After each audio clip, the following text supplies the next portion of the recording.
For about 50 years, if you drove out to a pasture in central Texas and handed a man $25, he would let you dig a hole in his field for the day. Whatever came out of the ground, you kept. You could sell it. Nobody wrote down where you dug or how deep you went. People came with buckets. They came with shovels. They left behind cigarette butts and beer cans. Then, in 1991, one of those diggers pulled 2 flat pieces of limestone out of the dirt. Both were covered in fine engraved lines, straight cuts, crossing at angles, laid down deliberately by somebody using the sharp edge of a stone flake. And sitting between them, sandwiched in the same handful of soil, was a Clovis spear point. He could have put all 3 in his pocket and driven home. Instead, he called the University of Texas. Underneath that pasture was the richest early site on the North American continent. 2.5 million artifacts, stone tools older than the rulebook allowed, and more than 100 engraved stones covered in marks that nobody, then or now, can read. The place is called Gault. It sits on the Williamson and Bell County line near a town called Florence, about 50 miles north of Austin, along a stream called Buttermilk Creek. It looks like nothing. Grass, pecan trees, a creek cutting through a shallow valley. What made it worth $25 a day is the same thing that made it worth walking to 12,000 years earlier.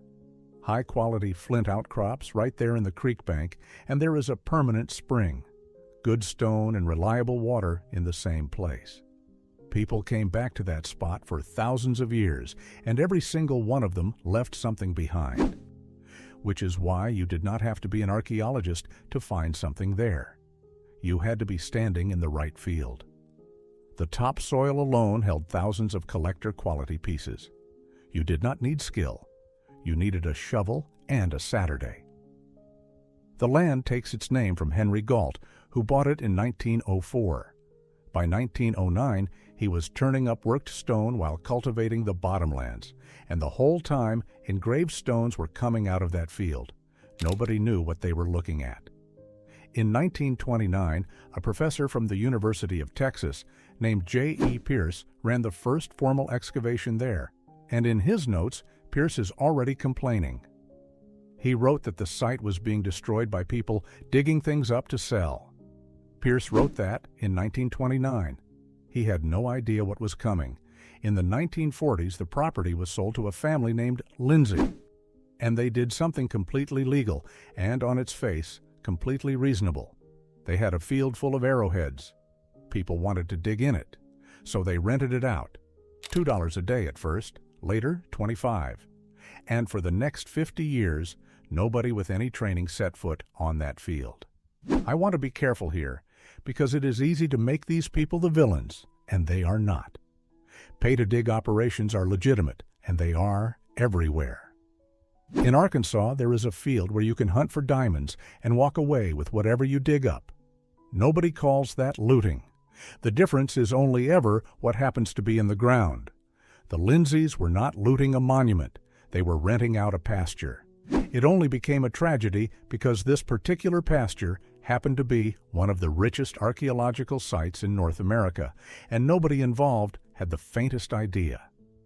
Now, the stones. More than 100 of them have come out of that ground. About 2/3 are thin pieces of soft limestone, most no bigger than an adult hand. The rest are chert flakes engraved on the soft outer crust of the stone. The marks on them are not random scratches. There are patterns that repeat, paired parallel lines, zigzags, cross-hatching, herringbone. They are abstract. There are no animals, no figures, no obvious pictures of anything. And here is the part that matters. 8 or 9 of those stones come from securely dated Clovis levels, roughly 13,000 years old. That makes them one of the strongest candidates for the oldest art in North America. I keep saying art, and I should stop, because that word is doing something dishonest. We call it art because we have no better word. Nobody who made those marks left any explanation of what they were for. There is no context that tells us whether they were decoration or ownership marks or counting or something with no equivalent in any. category we have. The published assessment from the team is unusually blunt about this. They have no evidence at all for what the engravings meant to the people who cut them. So the honest description is not the oldest art in North America.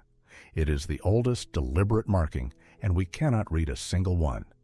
And they had been coming out of that field for a very long time before anyone noticed. When researchers went back and searched Pierce's collection from 1929, they found an engraved stone sitting in it. One of Pierce's own field supervisors had found another, and it was printed in a book about Texas Indian picture writing in 1938. They were in the boxes the whole time. Nobody was looking, so nobody saw them. Word about the 1991 find reached the University of Texas, and an archaeologist named Michael Collins drove out with the director of the Texas Archaeological Research Laboratory, Thomas Hester, to see the field for himself. They found more engraved stones. They found Clovis material. And they found the thing that makes archaeologists go quiet, which is mounds of loose dirt everywhere, thrown out of holes by people who had no reason to record anything. Collins later described it as one of the biggest concentrations of Clovis material he had ever seen. And here is where the story turns, because the obstacle at Gault was not a rival theory or a hostile committee. It was that the profession had already given up on it. The consensus among professional archaeologists was that Gault was ruined. 50 years of amateur digging had churned the ground so thoroughly that nothing meaningful could be recovered from it. It was written off, not as unimportant, as unsalvageable, and that was a reasonable position. Context is everything. A point in a coffee can is a curiosity. The same point with a recorded depth and position is evidence. If the depth is gone, the evidence is gone with it. Collins made one argument against that, and it is the entire reason we know what we know today. He pointed out that the collectors had been lazy, not careless, lazy in a very specific and very useful way.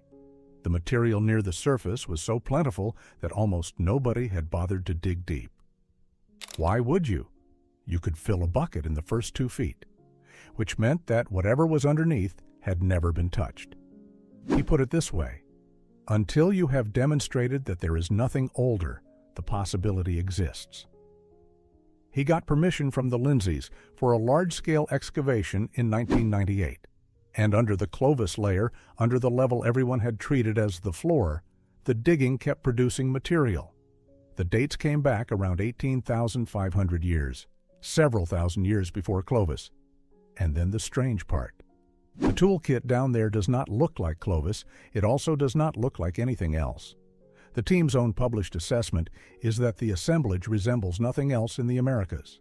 No known ancestor, no known descendant. Whoever made those tools cannot be connected to any named culture, ancient or modern. So the field where people paid $25 to fill a bucket contains the oldest markings on the continent, which nobody can read, made by a people who match nothing on record. In 2007, Michael Collins and his wife Karen bought the 30 acres, with their own money at real personal cost.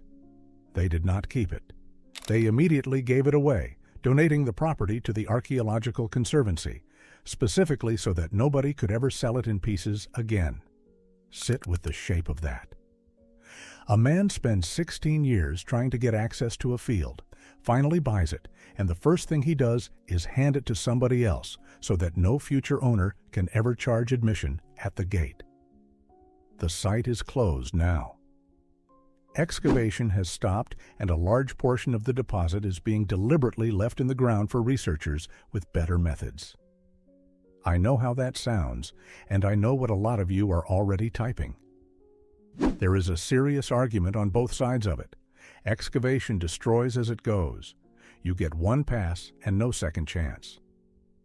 Luminescence dating did not exist when Gault was first dug, and it is the only reason there is an 18,000-year figure at all. Whoever dug through that layer in 1970 threw away information without knowing it existed. But the other side of that is simple, and it is not unreasonable. The people funding this and the people watching this will not be alive when it reopens. I go back and forth on it. I do not have a clean answer. What I do know is what was actually lost during those 50 years, and it is not what most people assume. It is not the objects. The objects mostly still exist in coffee cans and shoeboxes and display cases across Texas. Somebody has them. What is gone is where each one sat in the ground. The depth, the layer, what was lying next to it. That is the part that turns an artifact into evidence, and there is no way to get it back. And it is the part that would have told us the most about the stones. Because if you knew what was buried beside an engraved cobble and what was buried above it, you would have your best chance at working out what the marks were for. Instead, we have more than 100 of them sitting in a lab in Texas, covered in patterns that repeat, made by hands that left nothing else behind. Gault is not unique. It is just unusually rich and unusually well documented. There are creek banks with good flint in every state watching this. There are fields that get plowed every spring and turn up something new every time. Most of them have never been looked at by anyone with a notebook. So here is the question I actually want answered, and I want you to be honest about it. If it were your land and you had a field full of points, what would you do? Report it and accept whatever comes with that? Or say nothing and keep quiet, the way most people do? And the harder one, the one I keep going around in circles on. Was closing Gault and leaving it for a future generation the responsible thing? Or is it a way of never having to be wrong in public? Tell me where you land on that, and subscribe if you want more of these, because there are a lot of them, and I am working through them one at a time. One last thing. If you have hunted a field like this, or found something on your own land, I want to hear about it. Tell me the county. Thanks for watching.